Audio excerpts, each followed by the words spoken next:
Every day we coexist with evil. We witness the darkest side of human behavior. The suffering caused by one individual to others is something inherent in our society.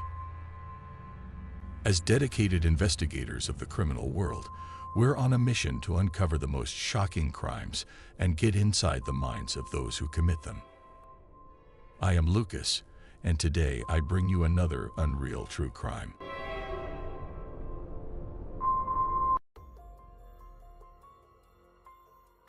The case of Leah Sousa.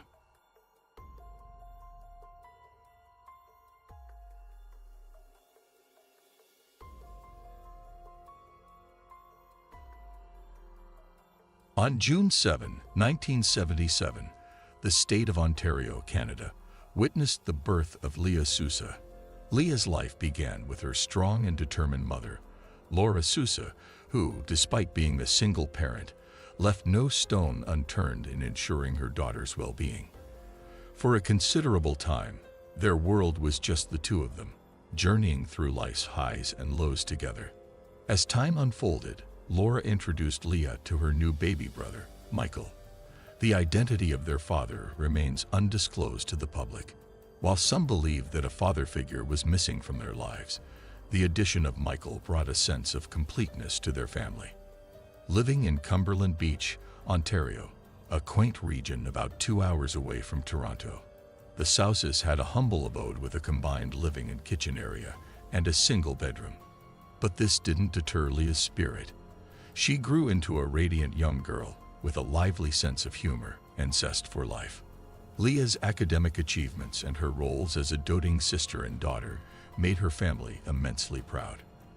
At the age of 13, the Sousa family decided to visit Laura's sister, taking a rejuvenating 6-week summer break. With the Canadian school year commencing the Tuesday after Labor Day, they were soon back in Cumberland Beach, gearing up for the upcoming academic year.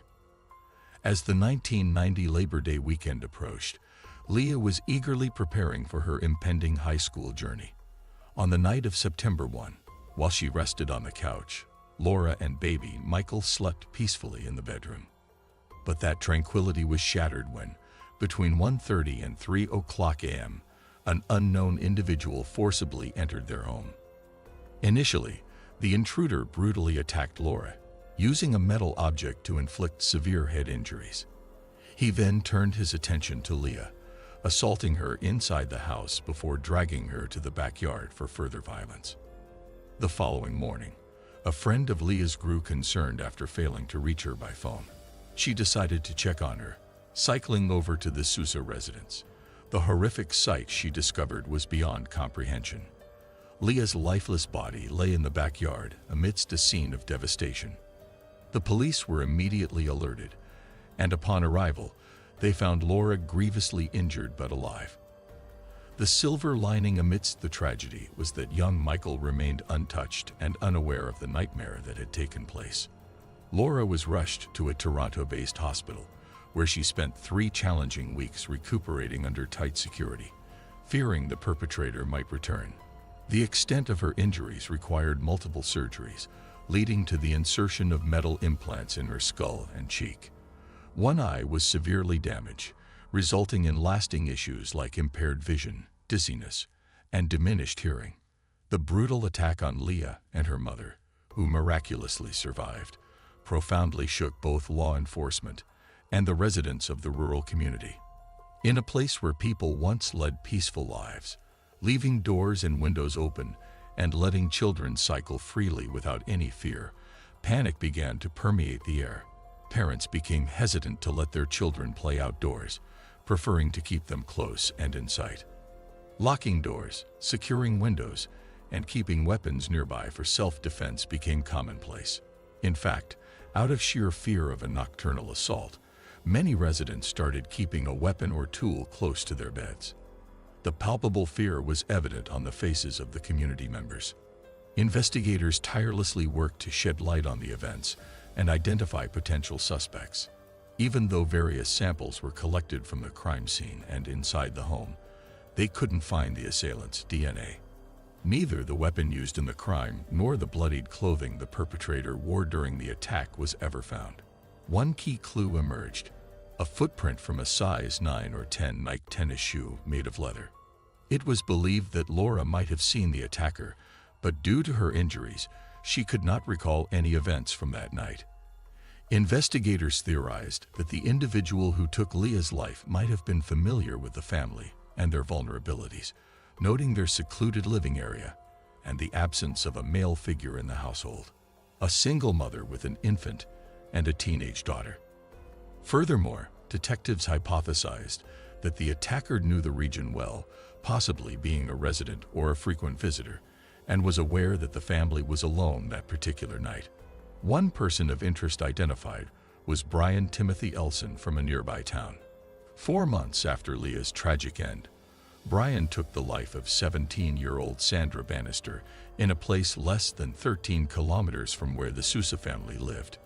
While Brian denied any involvement, the police suspected he was in Cumberland Beach on the night of the assault on the Sousa household.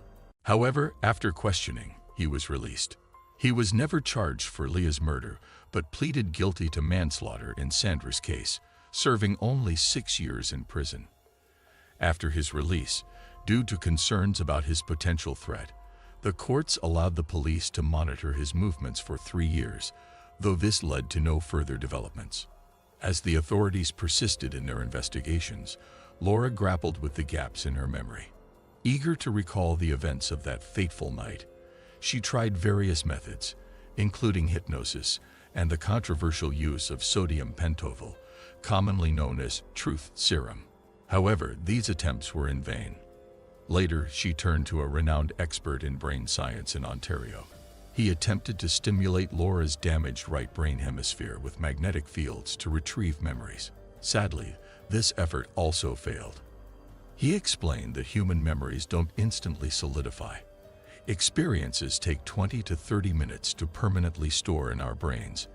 Unfortunately, during Laura's attack, this critical window was lost. He compared it to shutting down a computer without saving, suggesting that the memory might be lost forever, a heartbreaking outcome for Laura. In 2008, Ontario Provincial Police launched a billboard campaign along the highway near the Sousa residence, seeking new leads on Leah's case. This initiative yielded some promising testimonials.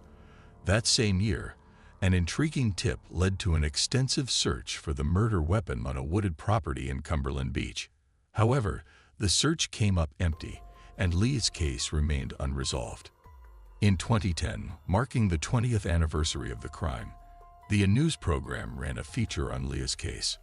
During their investigation, they found out that Brian's grandmother, a person of significant interest in the case due to her association with another similar attack, lived on the same street as the Sousa at the time of the incident. Brian was reportedly staying with her during that period. When a reporter located Brian at his home and questioned him about the assault leading to Leah's death, he denied any involvement. He claimed he was at a party in another town that night, where 60 witnesses could confirm his alibi. Over the decades since the murder, more than 1,500 people have been interviewed by the police. The quest for answers in Leah's tragic case continues. On one occasion, Laura spoke to the media, expressing her growing concerns that the case might never be solved. However, she maintained hope that one day she would come to know what transpired and why. The grieving mother pleaded with the community not to forget her daughter, even though she couldn't remember the events of that fateful night. The haunting memories continued to torment her, and she wasn't the only one scared by the tragic events of the summer night in 1990. Officers who investigated Leah's case, along with the journalists who covered it, acknowledged the horror that continued to grip them. By 2020, an investigator of the Ontario Provincial Police, the last in a series of investigators who had been on the case since Labor Day 1990, described the brutality as off the charts. He stated that both mother and daughter, deep in sleep, stood no chance against the attacker as they were ambushed and severely beaten. At that point, he revealed that the police believed a pipe or an iron wrench might have been the weapon used by the assailant. Yet they held back further investigative details to avoid jeopardizing the case. Regrettably, as the years since Leah's assault and the severe injuries inflicted on her mother Laura passed, the mystery of that night remained unsolved. More than 2 decades after the incident, the police reiterated that there were individuals who had information about the events and could potentially help solve the case. Despite a reward offer of $50,000 for information leading to the arrest and conviction of the perpetrator, that crucial piece of evidence never materialized. Still, they encouraged anyone who believed they had even the slightest information to come forward. Jim Van Allen, a criminal profiler with the Ontario Provincial Police, had studied around 850 fatal assaults before retiring in 2010. He dedicated significant years of his career trying to understand the motives behind heinous crimes and how to prevent them. When discussing Leah's case, he stated that while all violent deaths are tragic, some, like Leah's, are unforgettable. To Jim, the crime scene, which looked like a dollhouse in a tidy 60-square-meter space without a basement, suggested that the attack was personal and intimate. Given that the family had only recently moved in and only locals knew they were home, he surmised that the aggressor was local and likely acted alone. In Jim's analysis, the intruder, equipped with a metal tool to break a window pane, likely had a sinister plan for the night. The level of violence exhibited indicated the act wasn't just a random outburst, but rather a manifestation of deep-seated sadism. Jim hypothesized that the assailant, already predisposed to violence, might have been at a personal breaking point, possibly under the influence and driven by a lifetime of resentments. He pondered if the man had a recent argument or felt particularly humiliated that day, suggesting past humiliations could have acted as a trigger for his rage. The profiler believed that the attacker might have known Laura and been interested in her. However, as a single mother, she would have been out of his league, like many other women. Jim's analysis suggested that while the intruder was likely known in the community, he wasn't particularly well liked, leading women to instinctively fear him. From Jim's assessment, while criminals typically flee their localities after committing heinous acts, he felt Leah's assailant might have remained nearby. Perhaps he cleaned his stained clothes and discarded the metallic instrument. The attacker's potential financial constraints and limited resources might have dictated this choice. Though not exceptionally astute, the culprit had the cunning to remain silent. In Jim's professional estimation, this person showed no regret for Leah's untimely death and likely felt indifferent about Laura's fortunate survival. But all these speculations and years of persistent investigation couldn't bring them any closer to the elusive perpetrator. In a twist in 2014, Barry Rule, an ex-officer of the Ontario Provincial Police with 3 decades of service, unveiled a book named A Viable Suspect: Multiple Murders and the Limits of a Police Force in Canada's Most Noted Unsolved Mystery. Barry's narrative raised suspicions about a serial criminal, dubbed Larry Talbot in his writings, connecting him to Leah's demise and other similar incidents in southwest Ontario. A personal encounter with this man named Larry in 1971 was recounted by Barry, wherein Larry trespassed and assaulted his fiancée. This attack was thwarted by Barry, who noticed the intruder's method of entry, breaking a rear window, resembled the approach at the Sousa residence. Larry, known as a traveling salesman in southwest Ontario, had his vehicle inspected, revealing a rape kit. Yet, regardless of Barry's insights into recurring patterns, Larry escaped intense scrutiny and passed away without ever being a legally recognized suspect. Even as Barry's book garnered attention, it didn't decisively resolve the cases hinting at Larry's involvement. Commemorating the 25th year of Leah's tragic end in 2015, Laura echoed sentiments of profound sorrow and exasperation, mourning the stolen potential of Leah's life. Investigators, over the years, left no stone unturned, pursuing leads, deploying multimedia investigations, revisiting evidence, and meticulously studying the comprehensive case files, among the most voluminous in police records. With the belief that someone local held the key to unlocking Leah's murder mystery, the police broadcasted a plea for information, spotlighting a $50,000 reward. Leah's mother lamented that even after years, she couldn't recollect the events of that devastating night. The knowledge that clues about the identity of the assailant responsible for Leah's tragic end were locked away in her memory was tormenting. Driving past the house became a somber task for many in the community. Paul Peden spoke about the profound impact this incident had on their lives. Even though he never knew Leah personally, the chilling details of her fate left him and his peers deeply shaken. Parents became overly cautious, restricting their children's outdoor activities. In a time without the rapid information spread of social media, whispers of fear propagated through the community.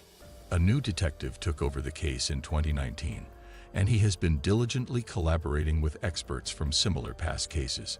The case file, vast and complex, demanded exhaustive scrutiny to uncover any overlooked evidence.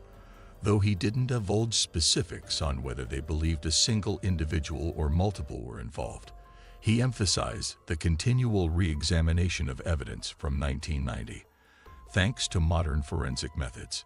Even after over 30 years, the brutal demise of Leah Sousa remains an unresolved mystery. The collective efforts of the community and law enforcement have yet to bring the perpetrator to justice. This harrowing case serves as a grim reminder to the community about the imperativeness of vigilance and unity. Authorities, meanwhile, are unwavering in their quest for justice. Leah's memory remains etched in the community, continually underscoring the importance of justice and safety for all. That concludes today's narration. Your support is immensely appreciated. If you resonate with this content, please subscribe and share. This was another episode of Unreal True Crime. Until next time.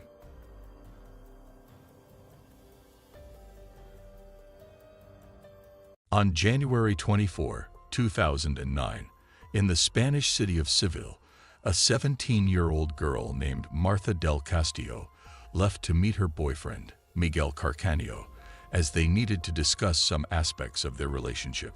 After saying goodbye to her family, Martha left her house, never to be seen alive again. After 21 days of search, on February 13, 2009, the police finally located the alleged suspect. The young man assumed all responsibility for the case and revealed that he had gotten rid of Martha and, moreover, all the evidence regarding the case. No one imagined that this would be one of the longest, most erratic, and contradictory cases ever seen in the history of the European country, the case of Martha del Castillo. Every day we coexist with evil. We witness the darkest side of human behavior. The suffering caused by one individual to others is something inherent in our society. As dedicated investigators of the criminal world, we're on a mission to uncover the most shocking crimes and get inside the minds of those who commit them. I am Lucas, and today I bring you another unreal true crime.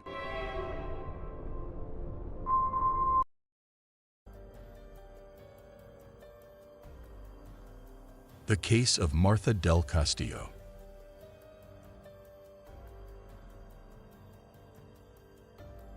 Martha del Castillo was born on June 19, 1991, in Seville, Spain, to Eva Casanueva and Antonio del Castillo. She was a 17-year-old adolescent, attending high school, until one day her life took a horrific turn. On January 24, 2009, Martha was chatting with Sylvia Fernandez, her best friend, when suddenly Martha ended the conversation. She told her friend that she had to leave and that she was in a hurry because her boyfriend Miguel Carcanio was waiting downstairs. She needed to talk to him to clarify some things about their relationship and assured that she would tell everything when she returned. In the hallway, Martha ran into her father, who advised her not to get on Miguel's motorcycle. The only response he received from his daughter was a kiss on the cheek. At 5:30 p.m., Martha left her home, And as the hours passed, and she didn't return, her family began to worry.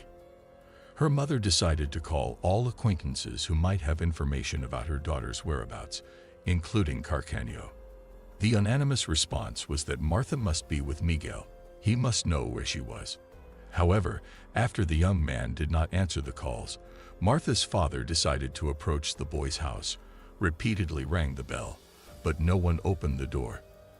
Eventually, they could contact someone who had seen her that night, Samuel Benitez, a close friend of Miguel. At that moment, Martha's mother perceived the first strange situation. The young man told her that Miguel had left Martha at his house at midnight, which was impossible, as it was only 11:45. At 2 in the morning, Martha's family finally reported her disappearance, but they never suspected that it would become one of the most publicized cases in the country's history. 4 hours later, the details of who was already a suspect, Martha's boyfriend Miguel Carcaño, were provided. At 1:30 p.m., a third report was filed. The police did not take action, and the family became increasingly impatient. Only 17 hours after the first request for help, as established by the protocol, the officers began searching for Martha. In the days following the disappearance, the family decided to take statements from relatives and friends of the young girl. On January 27, 2009, the first press conference was held, while the parents started a campaign to find the young girl. The following day, 2,000 people protested in Seville, calling for the young girl's return, under the slogan, "We are all Martha." On February 7, another demonstration was convened, gathering about 3,000 people. The case echoed on television and in newspapers. After 21 days of searching, on February 13, the police finally located Miguel Carcaño. The 20-year-old assumed all responsibility for the case, stating he had murdered Martha and dumped her body into the Guadalquivir River, very close to his apartment. He also shared a crucial piece of information. He didn't commit the atrocious acts alone. He identified Samuel Benitez as one of his accomplices, claiming he helped dispose of the body. Benitez accepted the blame.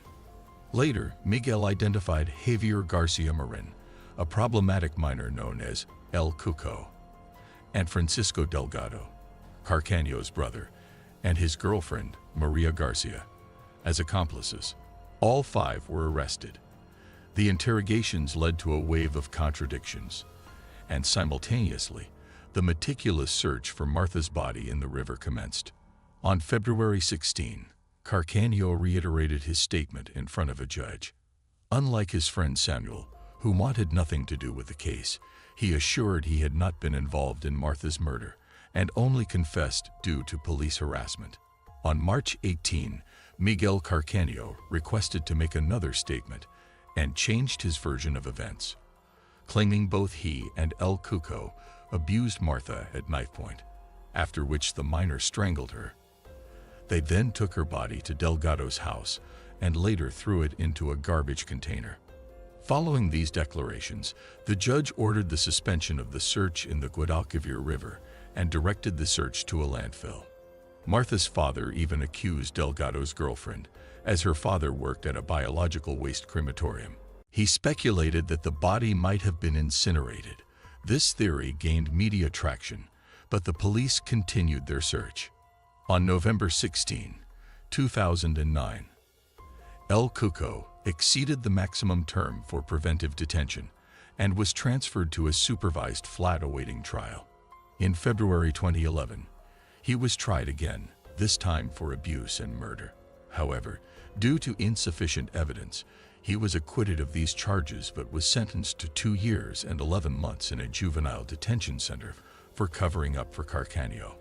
On October 17, 2011, the trial finally commenced against the 4 adult defendants involved in the case. Miguel Carcaño provided more details about Martha's murder, stating he had hit her with an ashtray during a heated argument, causing her death. He revealed his previous statements about abusing her were lies. His brother, his brother's girlfriend, and Benitez claimed innocence and professed ignorance about the location of Martha's body, asserting Carcanio fabricated stories to lessen his guilt.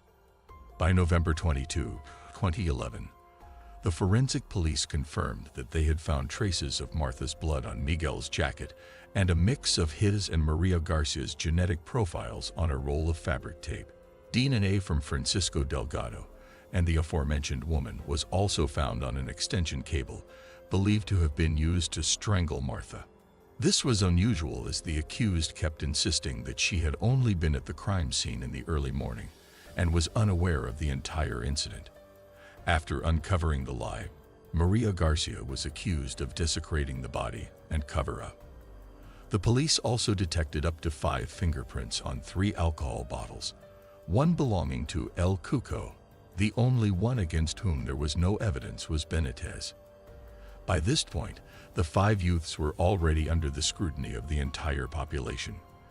The initial trials were held with substantial police presence, and the prosecution assigned prison years for Carcanio, Benitez, Delgado, and Garcia, involving a total of 90 witnesses, including national police officers and experts.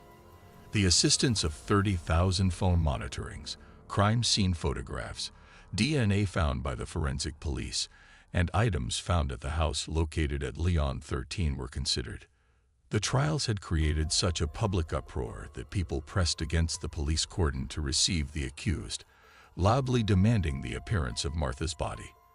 Delgado and his girlfriend appeared covered with balaclavas and sunglasses, but they still couldn't escape the crowd.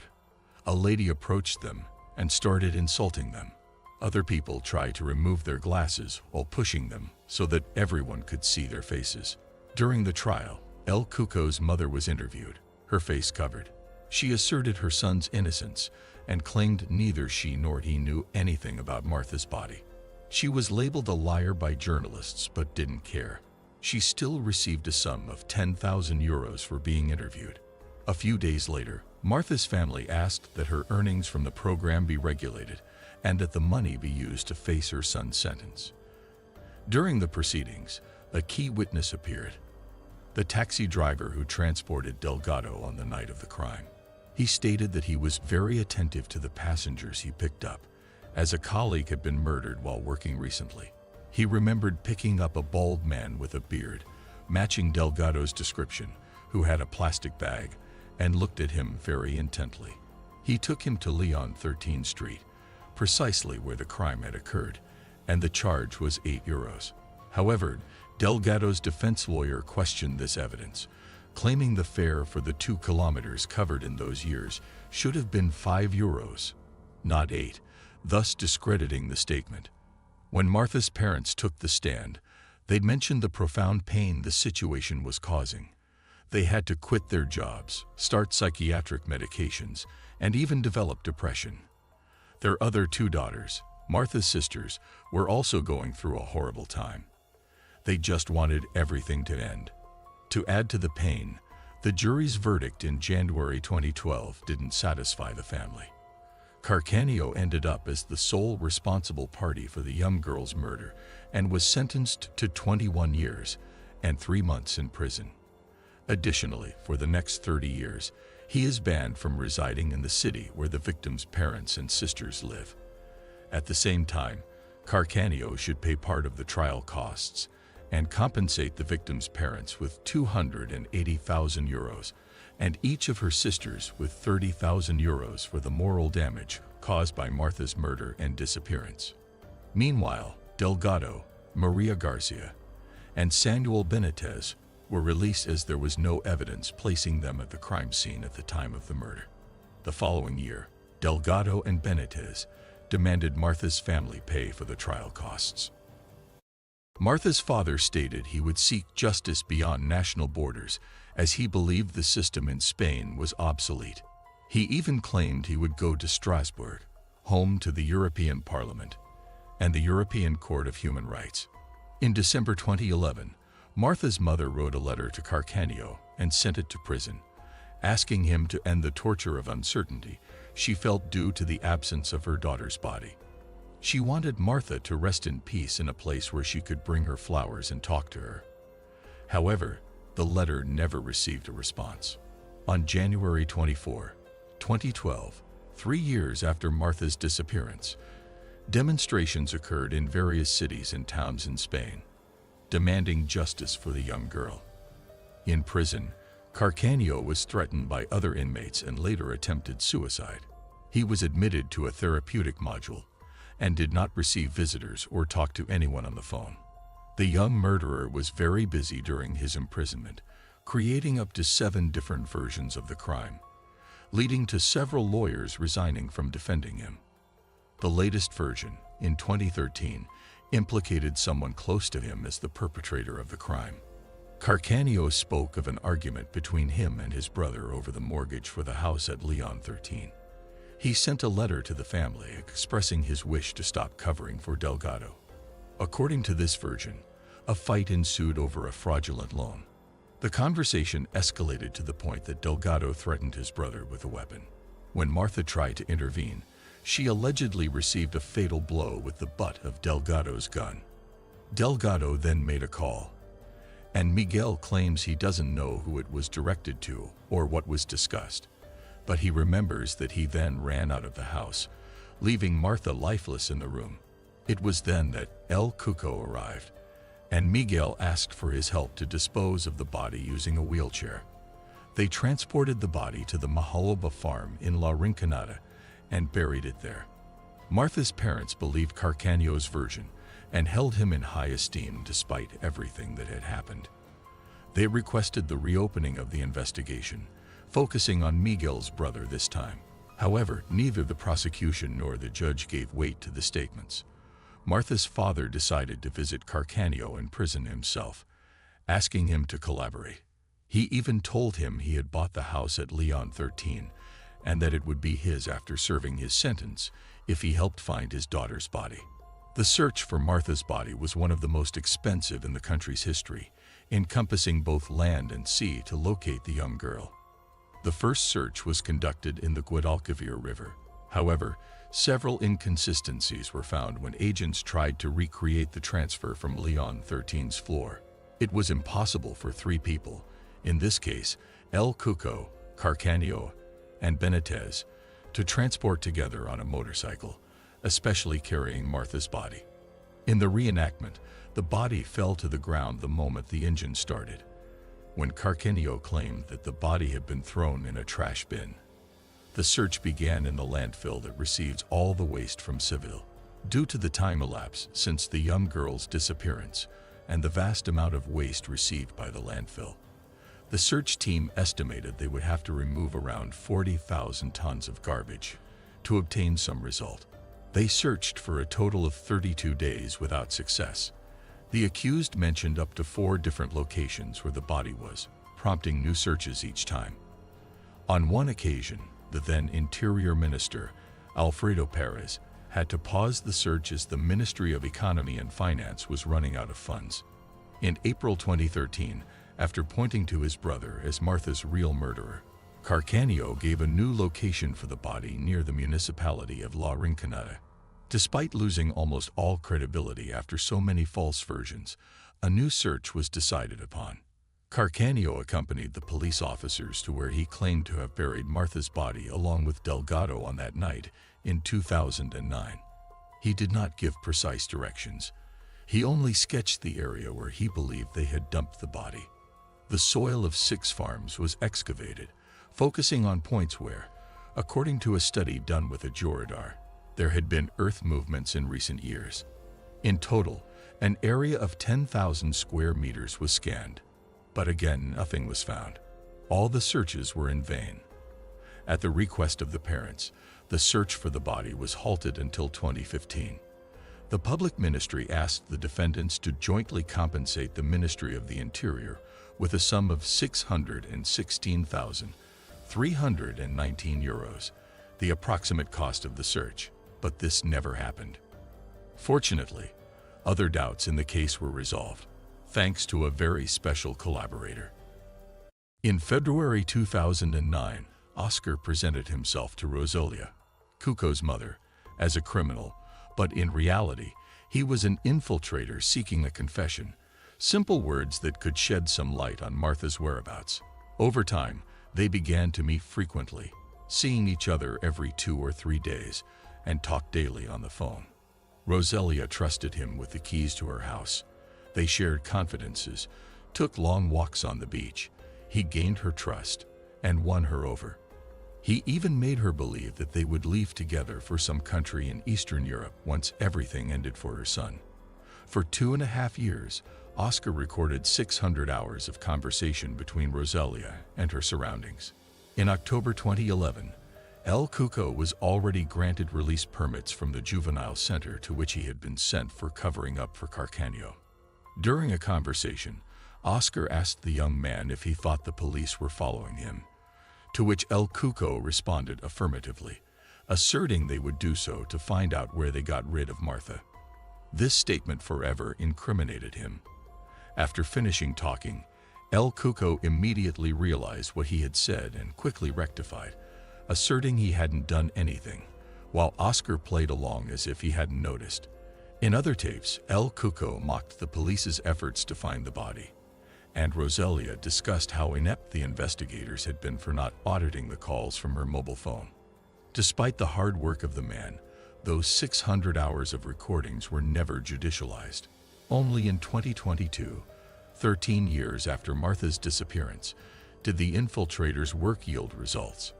On May 26, 2022, dozens of people, especially neighbors of Martha's family, gathered at the courthouse doors wanting to accompany them due to the celebration of the new judicial process. Roselia and El Cuco arrived at the courthouse shielded by the police. The young man was entirely covered, wearing a large hoodie, a balaclava, sunglasses, and even gloves. Roselia was wearing sunglasses, a mask, and a headscarf. In 2011, El Cuco declared that he had not been in the flat on Leon 13th Street, where the crime occurred, but with several friends. He said he had gone home at 11:30 at night and had met his mother's partner, who had gone out to throw out the garbage, then had gone up to his house and had not left for the rest of the night. Roselia, for her part, said she had gone out with her partner for drinks around 11:30 at night and had returned home around 1:30 in the morning on January 25, finding her son asleep there. El Cuco confessed that on the night of January 24, Carcaño called him after having murdered Martha and asked him for help to bury her body. Along with Benitez, they took his mother's car and went to Leon 13, where Delgado was also found. Meanwhile, Roselia was at the bar and stayed there until 4:30 in the morning. When she got home, her son was still missing. Both El Cuco and his mother were charged with perjury, the act aggravated by having obstructed the judicial procedure ongoing since 2009. Both El Cuco and Roselia accepted responsibility for their acts. The trial was held, and the judge suspended all scheduled witness statements, leaving Martha's parents distressed as they had called Carcaño to testify in hopes he would finally reveal their daughter's whereabouts. On June 9, 2022, both El Cuco and Roselia were sentenced to 2.5 years in prison, and the judge also imposed a fine of €1,440 each and a civil liability payment of €30,000 to Martha's parents. However, they didn't care about the money. They still wanted just one thing: to find the body of their daughter. That same year, the investigative judge authorized the expert to access the mobile phones of Carcaño and Martha. However, he did not grant permission to do the same with the rest of the individuals involved in the case, as there currently is no evidence against them. Carcaño consented to his phone being examined, insisting they would find evidence pointing to his brother as the actual murderer. Yet the main goal was to determine the location of the long-sought body. Although looking for new leads in the criminal case was prohibited, the expert never submitted his findings, and thus, the case was closed indefinitely. In November 2022, 13 years after Martha's murder, the civil court decided to close the separate investigation for the search of the body, deeming the legally stipulated investigation period as expired without any new significant discoveries. Martha's parents came to terms with the fact that Carcaño would never reveal the location of their daughter's body and decided to sell the flat where the crime occurred. Martha's case will join countless other unresolved cases worldwide, with documents gathering dust on a desk. That's all for today's episode. Don't forget to subscribe, hit the like button, and leave your comments, always with respect for the family of the victim. This is Unreal True Crime. See you soon.